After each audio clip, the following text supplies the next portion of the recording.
welcome back to the channel. Unfortunately, Colin can't be here to introduce this video with me. WA's just gone into a snap lockdown, and to make things worse, we've also got a big bushfire going on just north of here. So let's get back to me working on my BMW. The problem that I'd had at the previous track days was that it was leaking a little bit of coolant. Now, I thought I'd found the problem.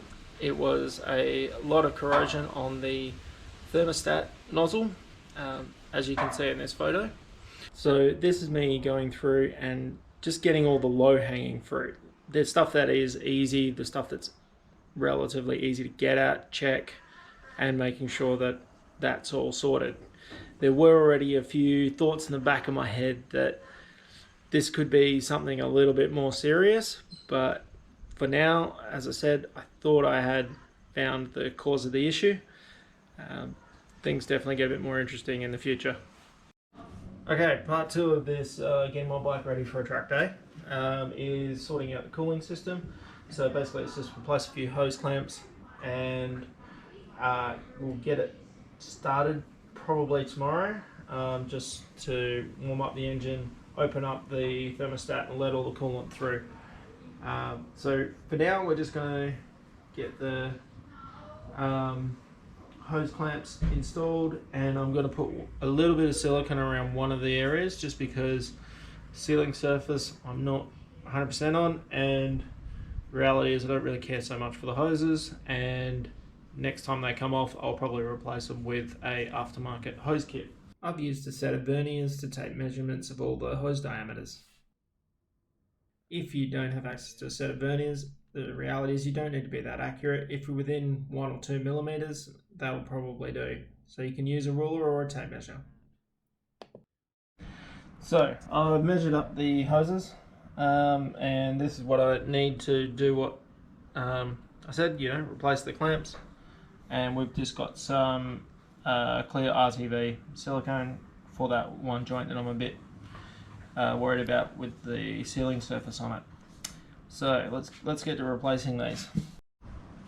Okay, first one, this is my track repair from when I had this hose burst off when the radiator cap opened up, and to vent a bit, it actually blew this whole hose off, and that's what's caused the big splash marks all the way around here. Yeah. Okay, this kit luckily has a few sizes. The smallest for this one.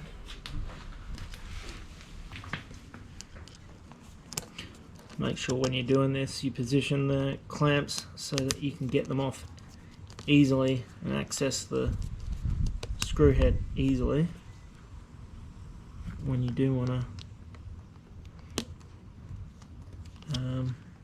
eventually take these off. Hopefully we don't have to take it off again. So this is the OEM factory installed hose clamp, which are very annoying. I don't like them. Let's be a little bit gentle pulling that off. There we go. Now I need those multi-grips again.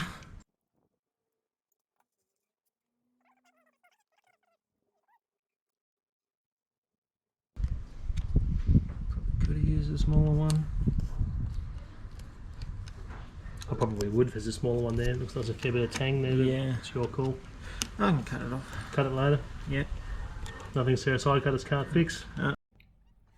I get to replacing all the hose clamps with the new ones, making sure that all the screw heads are in a place where I can easily access them in the future. Okay, this is the one where we needed to put a little bit of silicone around the surface, just as a backup to the standard sealing arrangement. I don't quite trust it just because there was a lot of corrosion on there previously, and I just want to make sure that this time there is no chance water can get out.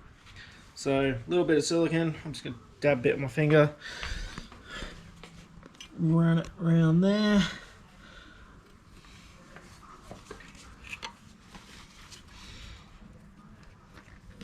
It's only the thinnest coating. If I need to get this off, I want to be able to get it off. As I said, if I can't get it off, if it's another set of hoses, fine, be it. Oh, let's get that on. On she goes. We get this hose clamp done up, and that'll be the end of it. To the hose, bottom of the radiator, through the chassis, and onto the water pump, or rather to the thermostat housing, rather. Okay, next part of getting this bike ready. Gotta get the fuel tank in before I can fire it up, and I'm gonna do that before I put the coolant in. I'll get the coolant in tomorrow and fire it up, let everything flush through properly. But yeah, here we go, get the tank on.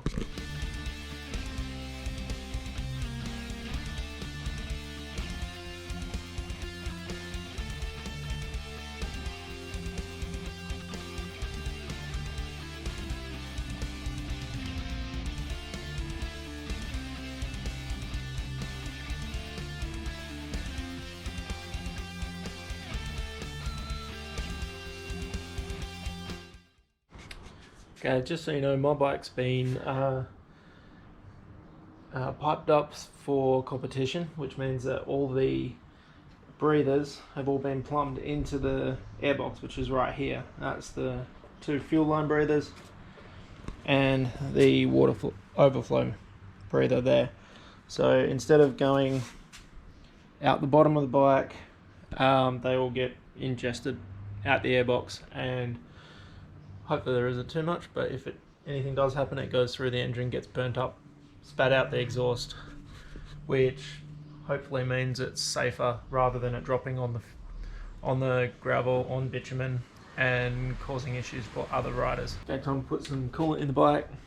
I'm going to just use some average coolant, same stuff you put in your car. If I was going racing, or which I might do in the future, I'd probably switch to a non-glycol coolant, just because the glycol does get very slippery if it gets dropped on the track and can cause issues at race speeds. So for now, just doing track days. This stuff's perfectly fine and legal, so we'll stick with that.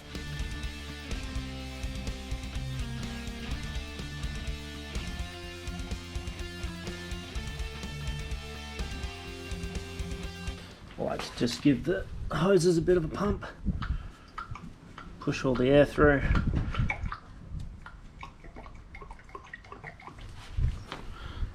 See, it's nowhere near full anymore. Keep topping it up and repeating this process a few times.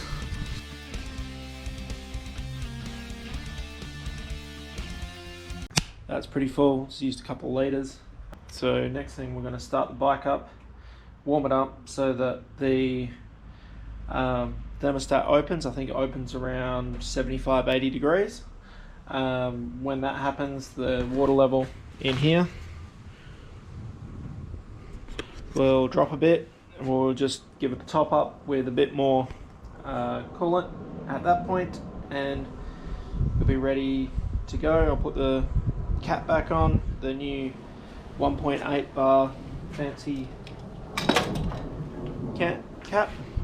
BMWs do tend to run a bit hot on the track, therefore they do, with the standard cap, it can vent a bit more than you'd like, so get a higher pressure cap.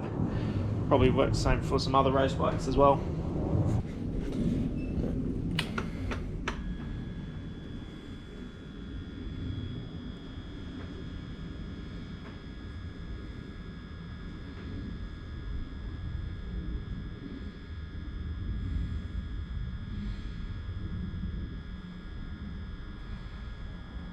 Okay, she is in neutral. No water leaks from what we can see. So let's fire her up.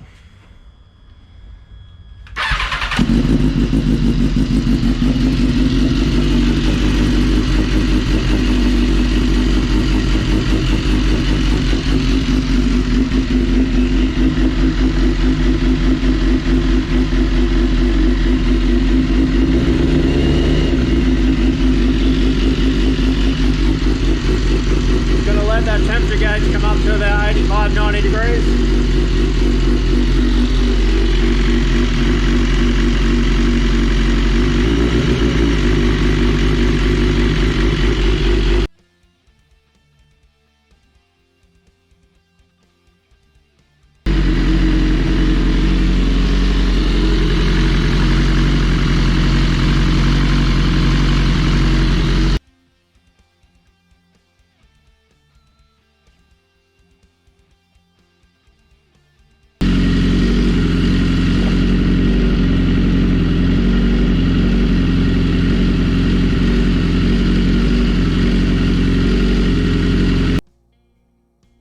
Once the radiator cap's been installed, it's then lock wired in place.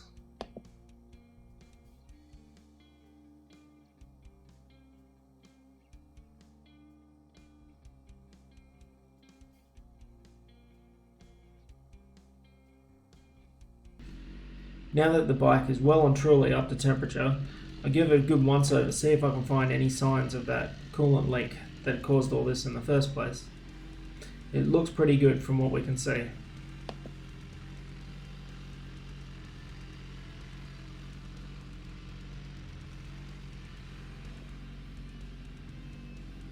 Okay, now the cooling system's all done, the bike's cooled down, we're going to just put on the tank cover and the rear seat cover to cover all the electrical stuff, and then we're going to go pressure wash it down just to get rid of all this residue that you can see all over the bike.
Okay, she's starting to look a bit more like a bike now. Seats on, tank covers on, wheel it around the back and give her a hose down, clean it up.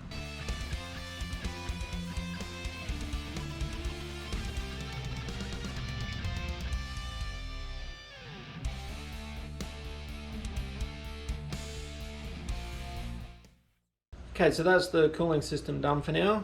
We'll give it a quick service and once over in the next video. We'll leave it there for now, but please like and subscribe, keep the channel going, and stay tuned for a couple of outtakes. Nope. And I've gone and stuffed it up. Okay, let's do this again. Stop it, start it. Let's keep just easily afterwards.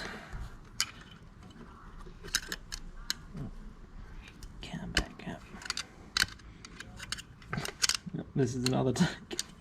Take 3. Let's try again, Asher. Okay. Take 3. Let's hope I don't lose it this time. We've been fucking around this a little while now. Okay. Shouldn't be that hard. It should not be this hard. It's a hose clamp, dude. It's a hose clamp. You put it on. You literally put the thing on. I could be real rude here, but I won't be. Yeah. I reckon we might go with a smaller screwdriver. What do you reckon? I don't have a small You haven't got a small stubby? I've got one, but this is fine. Alright, well, your hand's in the way. Pretty much on. There you go. Put the thing in the thing. And get your hand in. I was going to say, if there's a little bit of fur around it, you wouldn't miss it, would you?